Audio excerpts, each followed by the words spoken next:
Hey, we want to welcome you back to the Triple Thread podcast. I'm Lamar. And I'm Joey. And we have our VIP, very important podcaster, Dr. Gregory, or we call him Greg, Siewny, ladies and gentlemen. Welcome to the podcast, Greg. Thank you, Pastor. We're so glad you're here. Really glad to this have guy's a legend, Joe. I noticed that. A legend. Like he has delivered so many babies in Middletown. And how many? In my career, 40-year career, probably about 7,000 or 8,000. Whoa! You don't actually count them all because every one you're delivering is the most important. That's all. But probably 7,000 or 8,000. That's impressive. Wow. So here's the question for an OB-GYN. Did you deliver your own children? The answer is no. Okay. But there's a reason. I'm legally allowed to. Okay. But for my 4 children, and I'm very blessed, I wanted to be on the other side of the table. I wanted to be a father. Oh, that's so and the other thing is I have the greatest partners in my practice in the world, and I trust them implicitly, but I wanted to be on the other side. And actually, I had a video camera also and taped them, and it worked out very well. I wanted to enjoy it. Wow. Cool. Well, a lot of stories, I'm sure, in all those years. Did you grow up here in Middletown, Greg? You won't believe it. I was born here. I was born in Middletown Hospital. Wow. All my life, 1957. Middletown High School. When I graduated from training, I could have gone anywhere in the United States, and I ended up coming back home. Wow. The reason is a lot of different reasons, but it's a good town with good-hearted people. Yeah. And also I felt I had a mission here. And the third reason is I wanted to raise my children around my parents, and both my parents are gone. And not everybody in this new day and age has the ability to do that. Right. Your kids are kind of all over the place. Or the desire these and, days. I was very blessed, and it was a wonderful experience, and my kids will always remember my parents. But a lot of reasons, and I wouldn't change a thing. So did you know pretty early on, like this I want to be a doctor thing? How did that hit you? I mean, what do you remember? Everybody has something in their life that changes them. The fortuitous, lucky, who knows why. For me, I was very lucky. In 9th grade in high school, I was playing football, and I got hit, and I blew a disc in my back. Big, huge disc. Got admitted to the hospital and had to have surgery. And there's this wonderful, kind surgeon named Dr. Dwayne Langworthy. Oh, He's wow. 92 years old, still alive. Just was with him last weekend.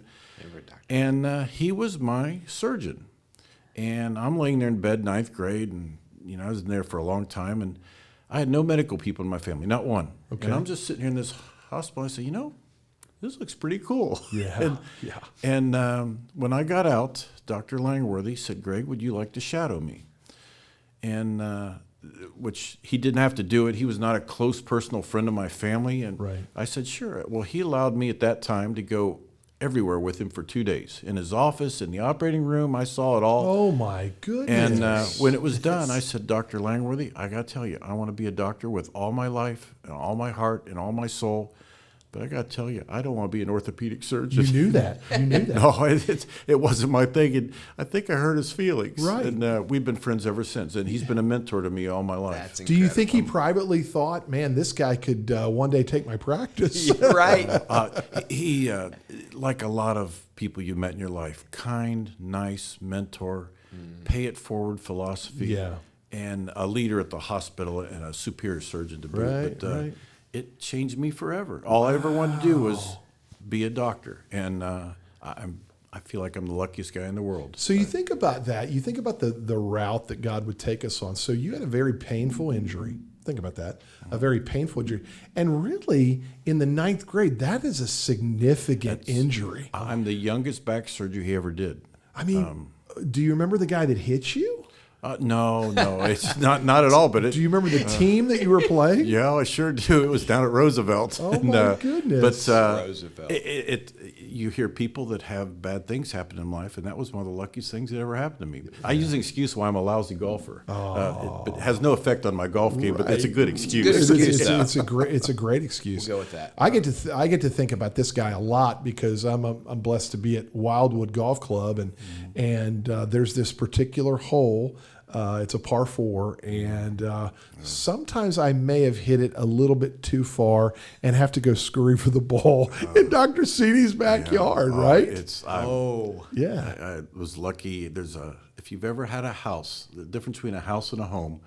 This home I saw when I was a little kid playing golf, and I said, if I ever get a chance to buy that, I want to get it. And I got lucky, and I feel like I go home to Disney World every day. You do. I was in his house several years ago. I don't know if you remember this, Doc, but I was with the fire department as a chaplain, and it was a little bit of smoke and a little bit of fire, and praise God, right? Praise God that there wasn't more damage, but we had a house fire. The basement caught fire. Terrible thing. A lot of damage, but they called me out of surgery at the hospital. So I come running from the hospital, running home.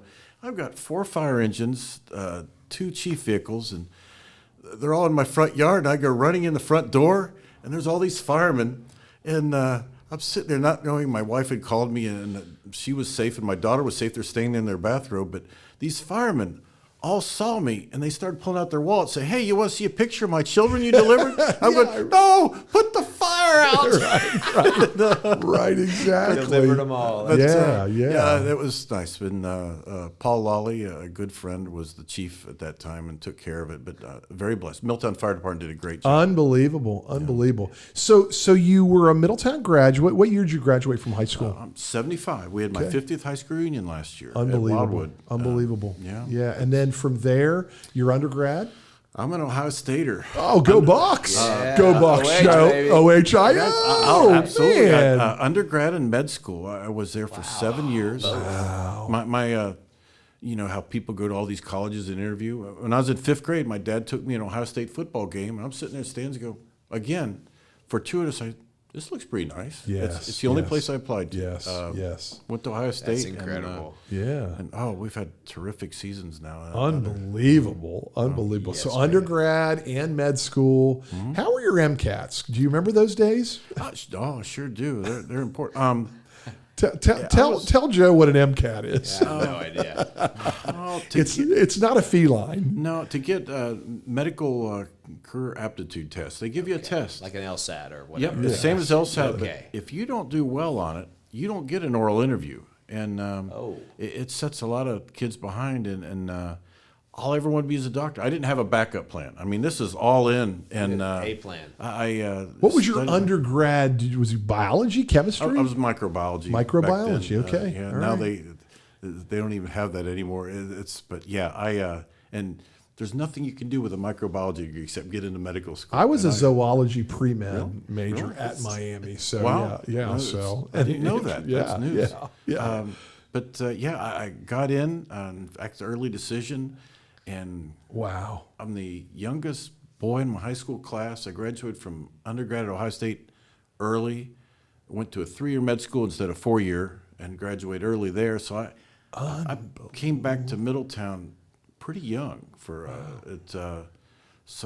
Any residency? Residency was down in Cincinnati at a place called Bethesda Hospital, which doesn't exist anymore. Sure. And just had a wonderful training. But my whole life, I think, was to come back to southwestern Ohio.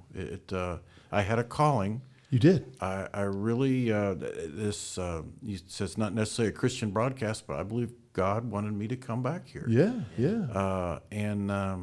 I believe with all my heart we were put on this earth to serve others. Oh, amen. And my particular assignment, which is above my pay grade, was to come back here. And I really think I was put on this earth to improve women's health care in Southwest Ohio. Wow. I know that sounds strange. It is not. But Not to at all. improve, and now, and I expanded that beyond women's health care to all health care. This is my 6th and final year as chairman of the board of trustees at Atrium Medical Center, and which is where my whole career has been, and Middletown Regional before that. But I still have my medical license. I'm still deeply involved in medical politics a lot. But I feel you were here to save people and help others, and I was put here to improve healthcare in this valley. And we've got terrific healthcare, and to all comers. Doesn't matter what your income is. Right. And, so I believe we were put on this earth to serve others. You said you still have your medical license, so you're still able to practice medicine. Yeah, I'm not going to the office every day, and I'm not going at 3 in the morning every night. Right. But no, still have my medical license. So take us back. You knew with Dr. Langworthy, you knew that orthopedics was not the route. What were you thinking going into med school, or maybe even before? Why OB-GYN? I mean, why did it come down to that? Because you had some options, I'm sure. Yeah, 2 big things. Number one, women are a delight to take care of. Okay. This sounds strange, and don't get me in trouble, but women have a higher pain threshold than men do. They do, and they're not babies like men. No, They aren't. Men throw out their shoulder and they'll just whine and bellyache about it. And Yeah. Women, unfortunately, put up with pain a lot better. But one, it's very enjoyable taking care of women. Delivering babies is a blast. It is one of the most fun things you can ever do. Let's like your previous guest delivering their baby, but everywhere I go now, I see babies I delivered and then children that they're having now, and it's a wonderful thing. And the third thing is the specialty is unusual in that you can see the patient, make a diagnosis, and then take them to the operating room and operate yourself. If you're a family doctor, a pediatrician, you make the diagnosis, then you give them to a surgeon, and they operate on it. Interesting. Ours is a different specialty. So it's like full service, right? Pretty much. And you can take care of young women, and also you take care of the elderly. And, the whole gamut. So you got to do a lot of everything. Yeah. And they're talking about splitting off surgery and women's health care to 2 different specialties in the future. I don't know. We'll see if it happens or not. So take us back. Can you remember? I don't know if it was at Ohio State or other places. Your first delivery. Can you remember your first delivery, or around the first time that you were the dude, you were the doc, and you did? Can you remember that? Like, well, seriously, it's hard to remember. Well, no, not. I was a medical student. Okay. In 1980, and you won't believe this, but I blew out another disc in my back in med school. I was doing something rather stupid. Goodness. So I did a month here in Middletown as a rotation with our local obstetrician named Dr. Jacqueline Miller, who went to high school with my mother. And she allowed me to spend a month with her here. And so she let me deliver babies with her supervision here. And so my first delivery actually was in Middletown, Ohio, when I was a medical student. See, so look at that. God is just saying, Middletown, come back to Middletown. No doubt. Come back to Middletown. Yeah, something was calling. How emotional? I mean, I know as a dad going through the emotion of watching, my wife have the baby, but it's always just like this emotional, amazing miracle. I mean, it's miraculous, is it not? It really is. We always say there's only one special baby in the whole world, and every mother has one. Only one. And every delivery, even though you make them look smooth and simple, but there's tough ones out there. And you wish everybody had a nice, easy delivery. But for me, the special ones are people that have a difficulty. That's where experience and thinking and planning ahead, where someone else may have gotten in trouble, that you just guide around that. And that's whenever you look at any kind of doctor, that's what you look for in a physician that knows what they're doing. Be honest with you, simple, uncomplicated delivery, cab driver can do that. No, anybody can do that. Right. Yeah. But it's the complicated ones that you take most pride in, and those are the ones you remember. And the ones that were difficult, and I hate to say, are bad outcomes. Yes, sad. My daughter is an emergency room physician, and you got to. Doctors, people don't like to hear this, but they're humans too. Sure they are. And you never, ever want to make a mistake. Right. And but everybody's human. What I tell my daughter and my partners and everybody and doctors I counsel at the hospital is, today you do your absolute maximum best. Yeah. And you know what you do tomorrow? Your do your best all over again. Yeah. And it's hard. And we've got a problem in America right now, but we have a decreased number of people going into medicine, healthcare professions. We're having trouble hiring people for all healthcare jobs. There's a lot of reasons, but a lot of the young people say, I don't want the stress. And it is stressful. And, you do your best, but you do your best every day. I feel very blessed, and some people can't handle that kind of work. And but we need people to go into healthcare. We need people to take care. I need people to take care of me when I get older. Right. So I'm thinking about the hard cases that you've seen. I mean, obviously you talked about the tough, the bad outcomes. And we're seeing a world that infertility is such a big deal, and really the miracle, what I say, the miracle of conception, how God made the body, how and all of this. So if I tell you that my wife had placenta previa, okay, and then delivering Luke, her placenta abrupted, that's not good, right? No, that's a classic example of what I call a high-risk pregnancy, a complication. Right. And you could be cruising around along in labor and be having the most uncomplicated labor in the whole world, and all of a sudden, all hell could break loose. Yes. And that's why we deliver babies in hospitals. We try to make it look as much like your home as we can. But if something like that happens, we are ready. When your OB or your surgeon, they may be smiling and doing it, but you won't believe it. In their mind, though, they're actually thinking here, what's the worst case scenario that could happen? And you got to be ready for it, just like her. Sure, she probably had a C-section and they had blood on ready. And the hospital is a team. It's a whole, everybody working together. Laboratory, nurses, blood bank, assistants, and all the way through, people that sweep and mop the floors and dietary. It's one team keeping people like your wife healthy and happy. You can't. And things happen in life, like auto accidents. You don't want them to happen. Right. But you got to be prepared for it. Yeah. Hey everybody, I'm really excited to announce that Dirty Big Secret is now on Amazon. That's right. It's now available for your friends and family, people that you work with, people you go to school with. Tell them about Dirty Big Secret. It truly is a life story, my life story about the need for you and I to be in community. And so I would so appreciate you telling people. I would also appreciate if this has meant a lot to you. I know a lot of you have told me how much it's touched your life. If it has meant something to you, would you please give an Amazon review, because that just helps people see the opportunity for them to pick up the book. So please help us out. Get the word out. Go to Amazon. Tell your friends. Tell your family. So excited. You can look at the link below. It'll take you right to that link. I'm excited. Woo! Celebrate with me. Dirty Big Secret. The need for community. It's real. Blessings to you. It's just like our hospital's got we had a fundraiser last week for a new helicopter.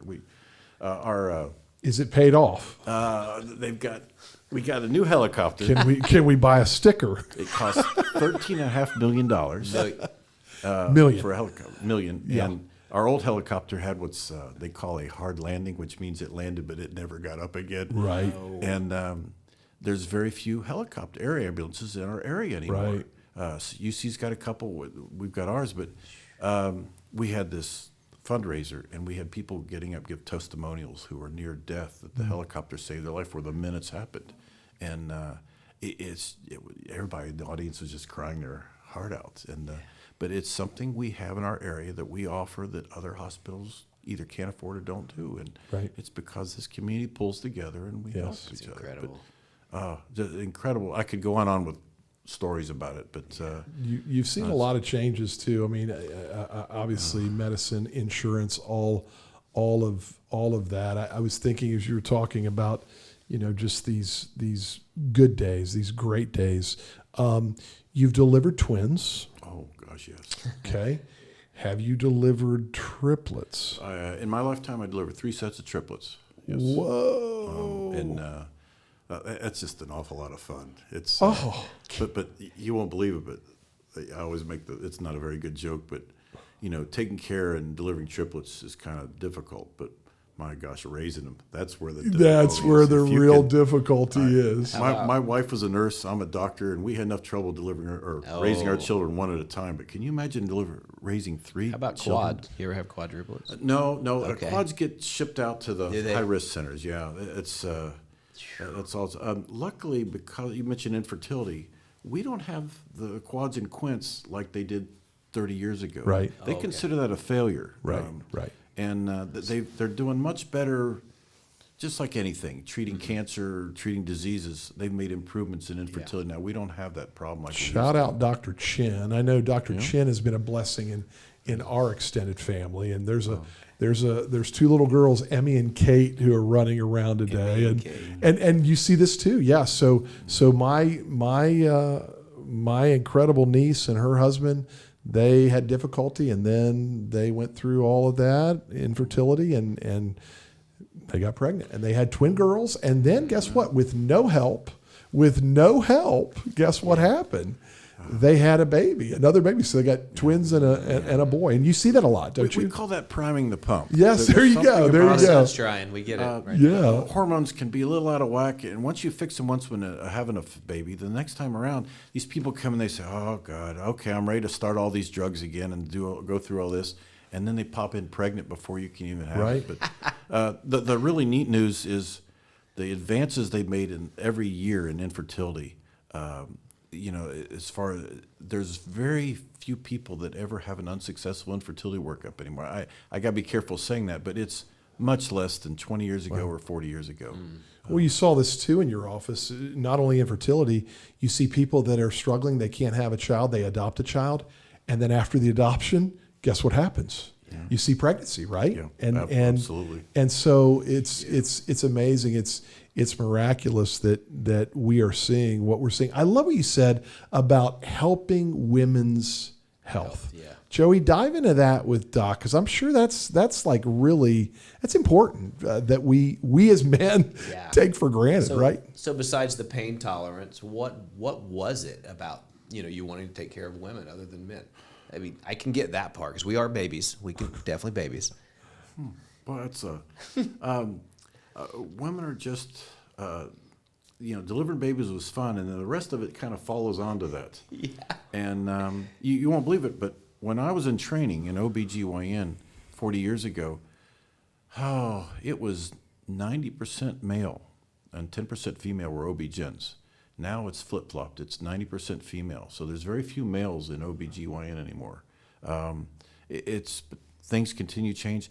Women are always, a joy to take care of. And I'm not kidding, but they don't complain as much as men. They heal fast. The same reason some women's diseases get ignored versus chest pain is the one in the history books. Men always talk about chest pain, and they have all these studies and drugs for men's heart problems, but they kind of ignored it for the first 1950s and 60s and early 70s. They acted like they didn't have heart problems, and now it gets a lot more attention. In fact, right at the beginning of my career, if a woman wanted her tubes tied, which is a very common procedure, they had to get the man to sign off on it. And now that's how far things have come just in the last 40 years. Right. My kids can't believe when I tell them some kind of story like that anymore. Yeah. So your daughter's a doctor. That's interesting. Yes. Do you think that is a credit, obviously, to what she saw her dad do? Yeah. My oldest is a clone. She looks like me. She talks like me. Is she an Ohio State fan? Yes. My wife went to Purdue, but all my kids are Ohio State fans. Yeah. And that hurts my wife's feelings. Sure. Although Purdue's beat us quite a few times the last few years. Absolutely. She and I can look at each other and not even talk, and we know what each other's saying. And I really miss her.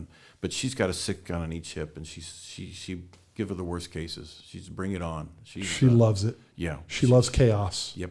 She's Wow. really good. Where'd she go to med school? She went to med school at Wright State, of all things, Okay. and then she went down to Duke, and now she's in charge of all of Duke's emergency rooms. Oh my And, goodness. She's doing all right. She's doing okay. She's a mover, and I really miss her. Has she treated some of Duke's athletic players? Oh, absolutely. Wow. She was met Luke Kennard quite a few times. There down you there. go. Shout out Luke. Yeah. Luke I delivered years ago, Yeah. and then my daughter ran into him playing basketball down at Duke. Incredible. And unfortunately, they lost last night, and they're out Yeah, of I the playoffs. know. so. I know. But Luke's had a great opportunity to really shine there.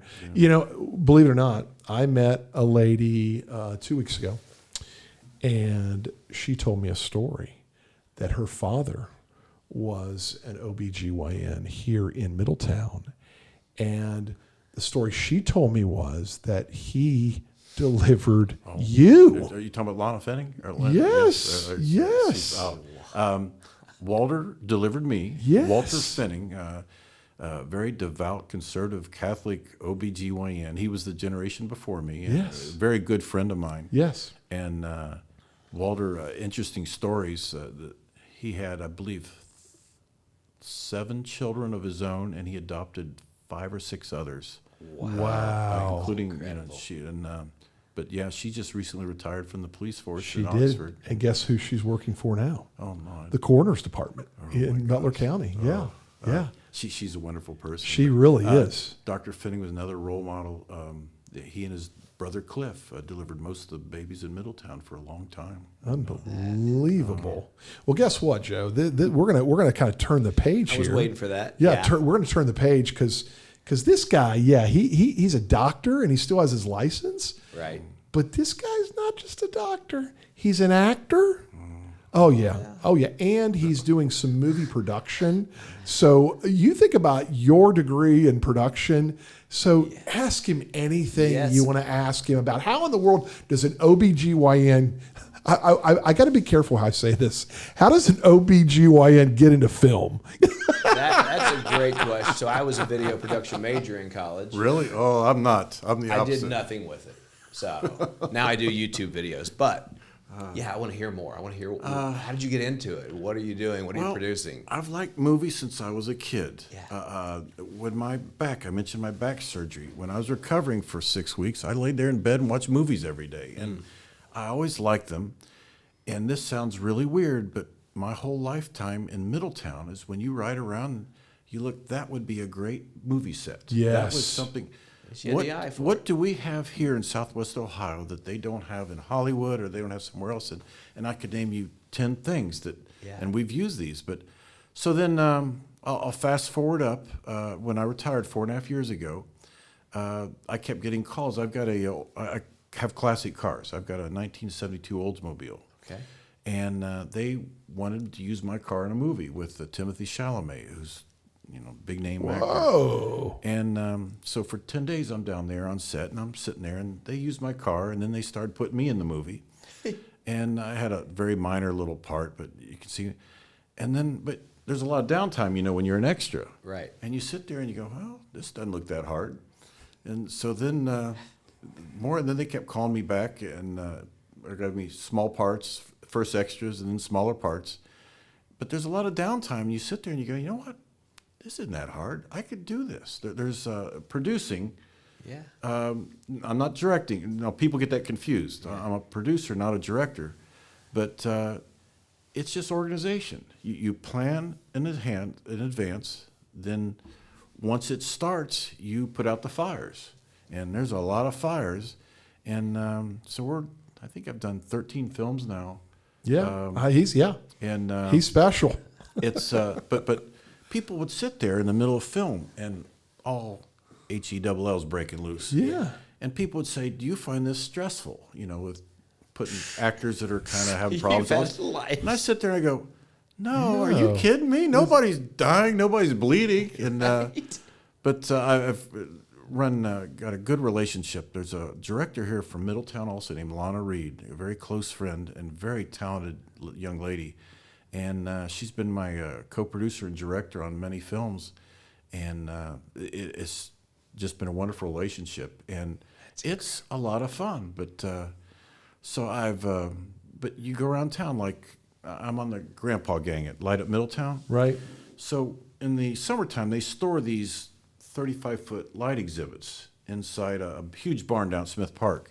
Yeah. And I'm sitting there looking, and they're all in racks like this. And I go, this would be great. And I've got this plan. It's a Hallmarky type romance, but where the guy is going to surprise and ask his fiancée to marry him. And he's going to take her blindfolded in the middle of this barn with all these lights lit up, and you do a 360 camera around them, and she takes the blindfold off, and you got all these lights low, and it'll be just sparkle like a diamond. You got the little grandpas all standing here in the eaves watching this engagement. But things like that you could do. We filmed at Smith Park. We just finished a film over in Houston Woods. Houston Woods was gorgeous. The actors stayed in the lodge while we filmed all around. Wow. That movie's called Water's Edge. It'll be coming out in about probably 2.5 months. Are you staying kind of within the same genre of film, or really. different? That's cool.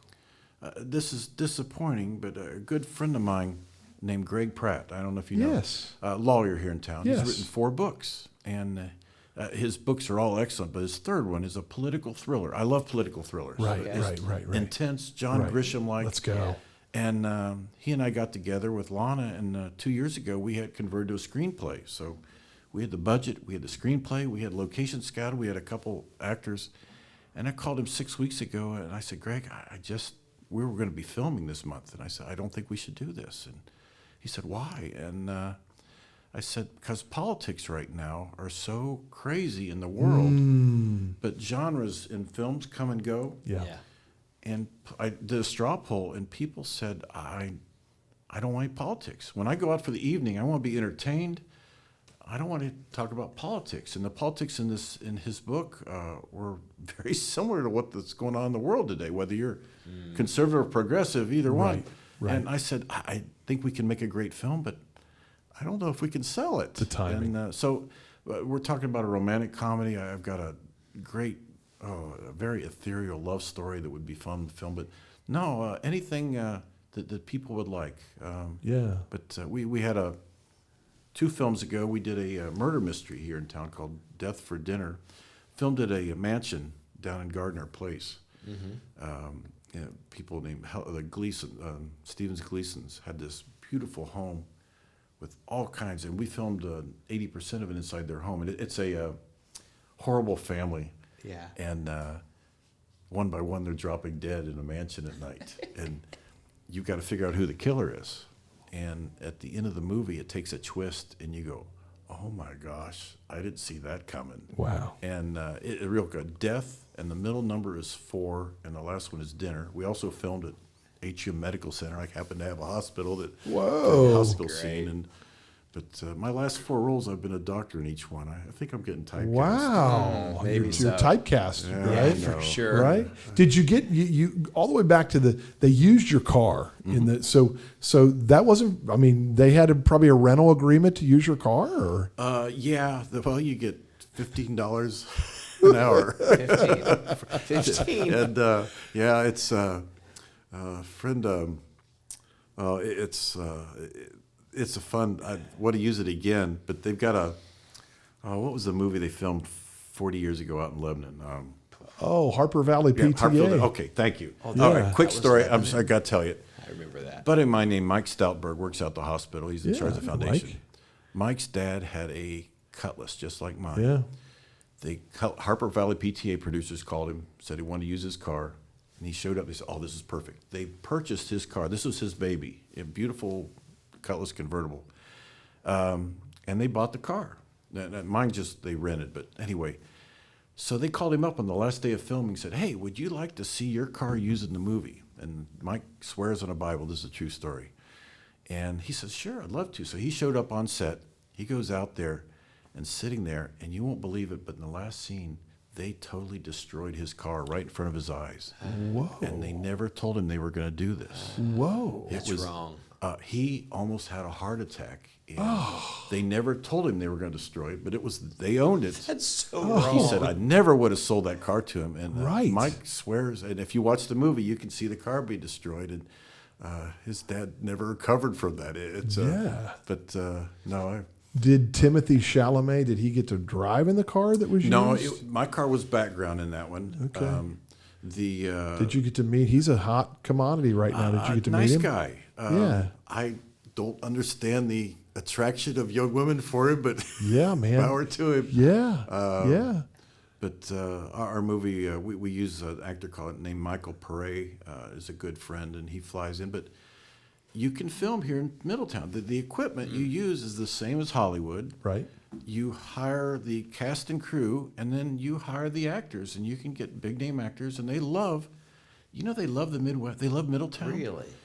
There's a work ethic here, Yeah. and they like this. They like getting out of interesting. Hollywood, and they told their friends, and we get a lot of calls, people wanting to come to this area, and we've had a lot of success. So we'll see, and we want to keep doing it. And, Here's what I love. I love the fact that there's a plan, and I love the fact that God would just make that call on you to say, you know what, I'm coming back. I'm coming back.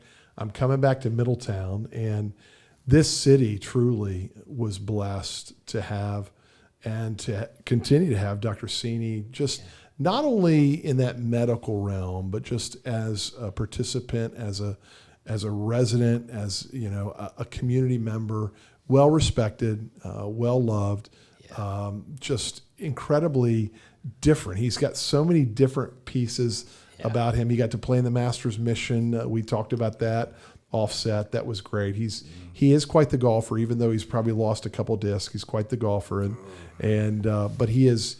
He also gave a talk at his church not too long ago.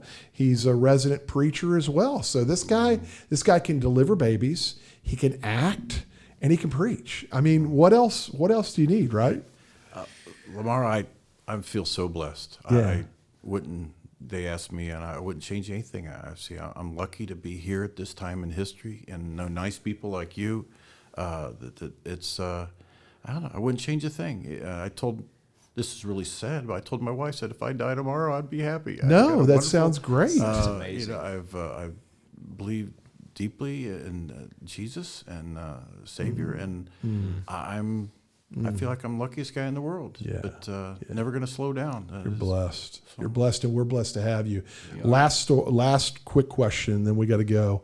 And you probably can't divulge too much because of HIPAA, but the last baby that you delivered before you walked away in retirement, last baby you delivered, was that a little bit different maybe than, even though every baby's different, was that for you kind of emotional? Or did you think this is probably it, or did you think I'll deliver before I die again, Like right? do you think about the last sermon you're ever going to give? No, No. Not yet, I right? don't. Well, I you don't. don't think I that don't. way. So I don't. my last delivery, I was a C-section of all things, and but you don't think like that. For 40 years, I walked the halls of that hospital, and you won't believe it. Obstetricians live in the hospital. They do. You're there for days on end, you? and but it's normal. I mean, you're just there. So when I walked out that door for the last time, you don't think about that. You feel like it's going to go on forever. And I'm still deeply involved with the hospital, but no, I don't think busy people think that way. You don't think. I've got a screenplay in my mind, and I'm writing, and I haven't got this down. But okay, this is really weird. If you knew, say something happens to a person, like say their head glows, that you're never going to see that person again in your life, what would you do differently? And this is a screenplay I'm writing, and would you stop or what if your sister you saw this? Oh my gosh, I'm never going to see her again. So you knew something was going to happen, but Right. also when you walk through Kroger's, you're gonna I don't know. Right. It's half comedy, half singer, but No, I don't think people think like that. You don't think that's the last time I'm ever going to do something. Yeah. At least for me, anyway. Yeah. What I'd love to do, because I do have a passion. You know, Marty Walsh calls me a soul doc, but I do in my pre-med and wanting to go to med school, and God had a different plan. I've been able to lead some medical mission trips, and so, man, see if I can get this producer, screenwriter, actor, OB-GYN on a medical mission trip, and who knows, right? Maybe we can see some sights, right? Absolutely, because why were you, all three of us, here at this place in Middletown, which I feel, very, got everything we want, we're not starving, Right. and then why aren't we in a third world nation, with That's no right. health care? And That's right.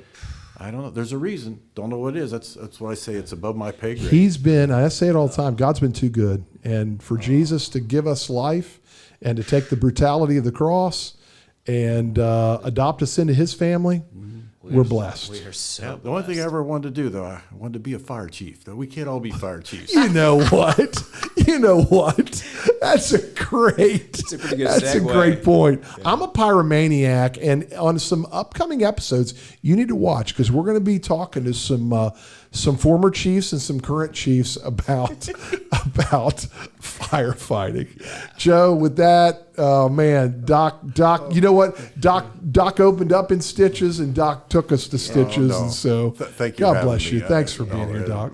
I'd love to come back. Doc, that was a lot of fun.